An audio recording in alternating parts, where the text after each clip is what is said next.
माननीय बंधुगण, देश बंधु, विश्व बंधु, प्रणाम। आज मैं आपको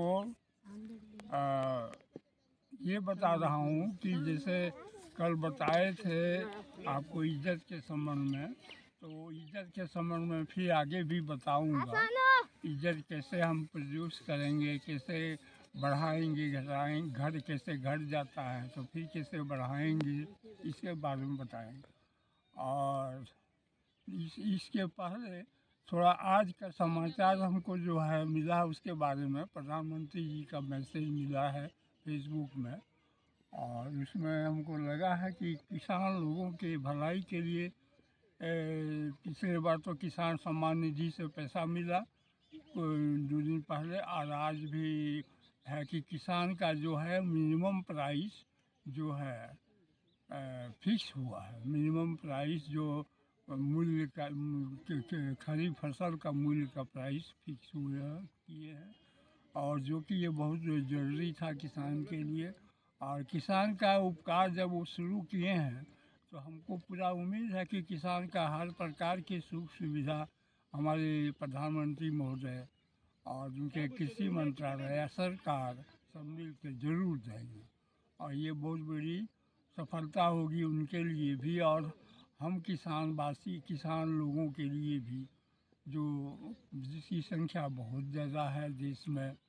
तो इस तरह से मैं उसके संबंध में यही बता रहा हूँ। इसके साथ साथ मैं प्रधानमंत्री को ये भी कह रहा हूँ कि मैं कोऑपरेटिव क्रेडिट सोसाइटी, जो वो विभाग आपके मंत्रालय में भी है, कोऑपरेटिव सोसाइटी विभाग, और हम कोऑपरेटिव क्रेडिट सोसाइटी में करीब 29 साल तक काम किए हैं। बोकारो स्टील सिटी सेल के अंडर में बोकारो स्टील प्लांट, बहुत बेढंगा लोग वहाँ ने बेढंगा व्यवहार कोऑपरेटिव सोसाइटी से किया, लेकिन मैं अकेले अपनी सभी क्या कहते हैं इसको आध्यात्मिक या पारलौकिक शक्ति का उपयोग करके, स्पिरिचुअल पावर का स्पिरिचुअल भाषण देके उतनी बड़े मने दंगाइश कहिए कि सब दंगा में लगा हुआ है कोऑपरेटिव को लूट खसोट करने के लिए और सब तरह से बर्बाद करने के लिए। तो वहाँ हम जो है स्पिरिचुअल भाषण काम नहीं किया, तो हम जो है एज ए ह्यूमन बीइंग बन के अपना सब जूनियर सीनियर पर निर्भर करते थे, वो छोड़ के इंडिपेंडेंटली अपने से सब कुछ किया और धीरे धीरे उसको अपना जो है मन के अनुकूल या कहिए बुद्धि विचार अकल के अनुकूल उसको ढाल दिया, और अभी तक वो कोऑपरेटिव जिंदा है।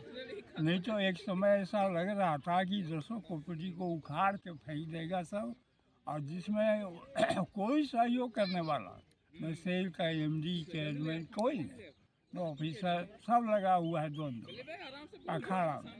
इसके साथ साथ ऐसा भी है कि वहाँ के जो झारखंड गवर्नमेंट, बिहार गवर्नमेंट तत्कालीन जो कोऑपरेटिव विभाग था, वो लोग भी जो है लूट खसोट में लगा हुआ है, कोई सहयोग कोई कोऑपरेशन नहीं। तो इस तरह से जो है बहुत बहुत मन अनर्थ हो रहा था। तो उसमें 40,000 एम्प्लॉई का परिवार का हित था, इसलिए मैं स्पेशल इंटरेस्ट लेके अपने पर रिस्क लेके खतरा लेके और मैं काम, लेकिन मेरा नुकसान किया सबने, आखिर में मेरा ही नुकसान ज़्यादा किया, इसके बाद अन्य एम्प्लॉई का भी नुकसान किया।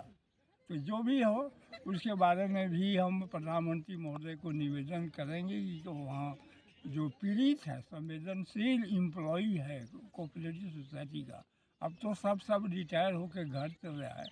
ये घटना जो है कांग्रेस शासन के समय की ही है, तो उस सब चीज़ के बारे में कोऑपरेटिव का सूक्ष्म आइडिया, स्थूल आइडिया, कारण आइडिया सब हम कोऑपरेटिव मंत्रालय को देना चाहते हैं, जो उस आइडिया के पर वो भारत के विकास में, भारत के कोऑपरेटिव सोसाइटी विकास में काम में लाए। एक दूसरा चीज़ है कि वित्त विभाग, जो वित्त मंत्रालय भी है सीताराम जी महोदया के पास में, और वित्त मंत्रालय उनके यहाँ भी करना है। वो भी कांग्रेस के शासन में मैंने इतनी न तुम्हें private company, India limited company, public limited company, financial company खोल दी है, रजिस्ट्रेशन दे दे के खुला दिए। और वो लोग क्या किया कि पब्लिक को क्विक करोड़पति, सबको करोड़पति बनाने का सपना दिखाया। ऐसा मैंने पैसा लूटने का इंटरनेट बना दिया, पब्लिक फंस गया।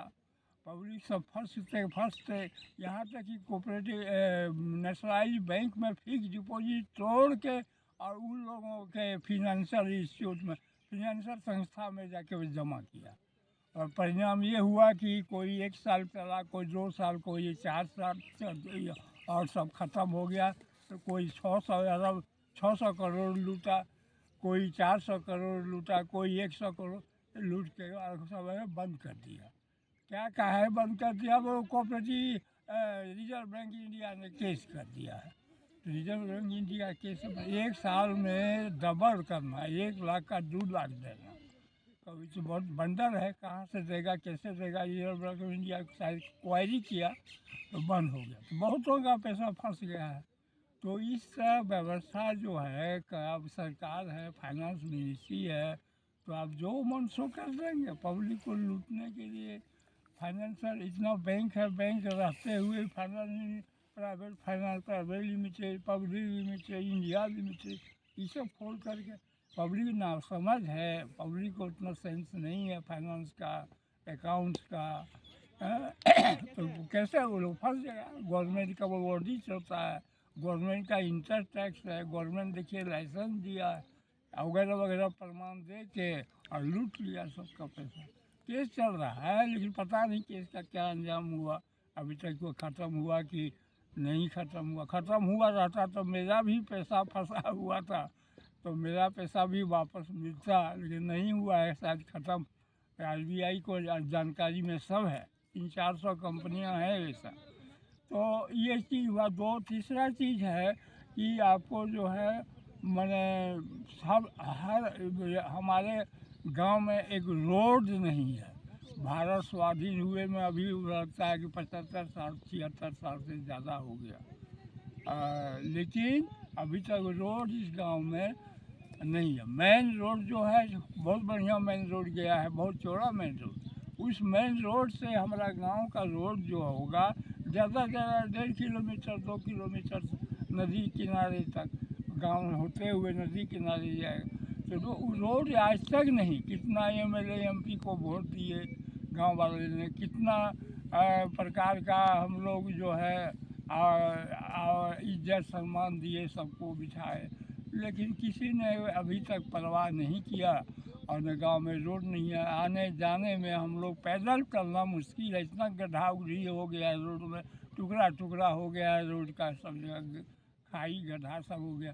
तो इसलिए मैं इसके लिए भी गडकरी जी को कहूँगा कि गडकरी साहब रखे सारे इंडिया में आप रोड बना दिए, दौड़ा दिए, मेरे गांव ने क्या कसूर किया है जो मेरा गांव छोड़ दिए। गडकरी साहब से भी निवेदन करूंगा। और दूसरी चीज़ है कि झारखंड से हम लोगों को तो ऐसा है, जब बीजेपी था तब नहीं हुआ, तो अब तो झारखंड मुक्ति मोर्चा की सरकार है, वो कब करेगा और क्यों करेगा, उसको क्या ज़रूरत है। हमारा गांव के लोग ज़्यादातर तो बीजेपी का समर्थक है, ये भी फीलिंग रहता है किसी किसी में। तो इसलिए मैं इसके संबंध में भी गडकरी साहब से निवेदन करूंगा कि मेरे गांव को इग्नोर नहीं करें, इस गांव में भी रोड बना दे। कोई बड़ी बात नहीं है, सब जगह रोड बना, तो यहाँ भी रोड बन जाना चाहिए।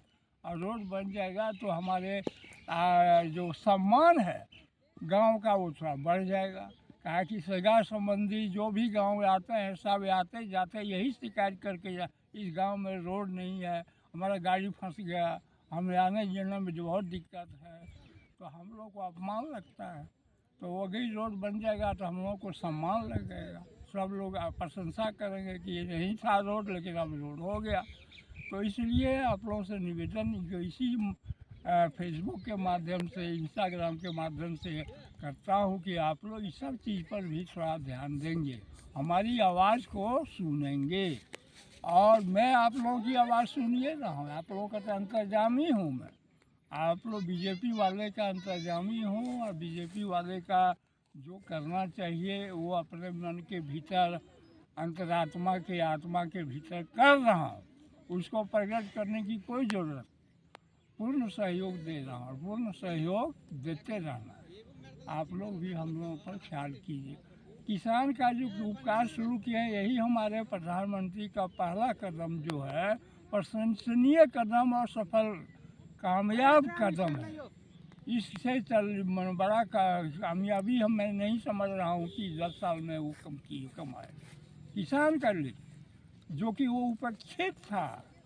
किसान, ईश्वर भक्त किसान, देशभक्त किसान उपेक्षित था। न कांग्रेस सरकार ने दिया, न अंग्रेज ने, मुगल, कोई आज तक इतिहास में किसान को मदद करने वाला कोई नहीं। कर्जा दे के मार देने वाला था, लेकिन किसान को मदद करने, पैसा दे के मदद करने वाला आज तक कोई नहीं। तो इसीलिए मैं कहता हूँ कि आप लोग बहुत इम्पोर्टेंट काम करते हैं। आप लोगों में स्पिरिचुअल भावना होना चाहिए, नहीं तो मैं दूंगा स्पिरिचुअल ताकत, ईश्वरीय शक्ति से मैं मदद करूंगा, बशर्ते आप थोड़ा ऐसे ही प्रशंसनीय कदम बढ़ाते चलो, हो जाएगा, सफल होगा। आप लोग तीसरी बार कह रहे हैं प्रधानमंत्री, अब मैंने चौथी 5वीं बार भी बन सकता है, लेकिन आपकी कार्य सफलता जो है बढ़ते 5 साल और सही सदुपयोग करें और प्रधानमंत्री बनते जाए, प्रधानमंत्री का सरकार बनाते जाए। तो इसीलिए मैं आप लोगों को कह रहा हूँ कि आप लोग थोड़ा खुल के उतरिए और मदद कीजिए। अभी 583 एमपी का जो है शपथ ग्रहण बाकी है, एमपी लोग शपथ ग्रहण लेने दीजिए और ईश्वर के देशभक्ति के भावना में आने दीजिए, कुछ देर के लिए भी सही।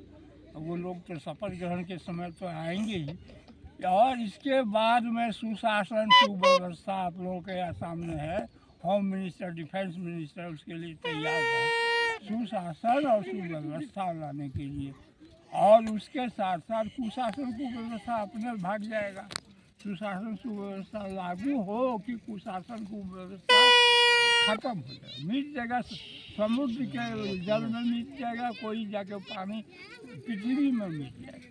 तो इसलिए उस सब है, आप लोग को ऊँचा है और ऊँची भावना से आप लोगों को मैं स्वागत करता हूँ और ऊँचा संदेश देता हूँ। यही मेरा आप लोगों के साथ शुभकामना है। बस।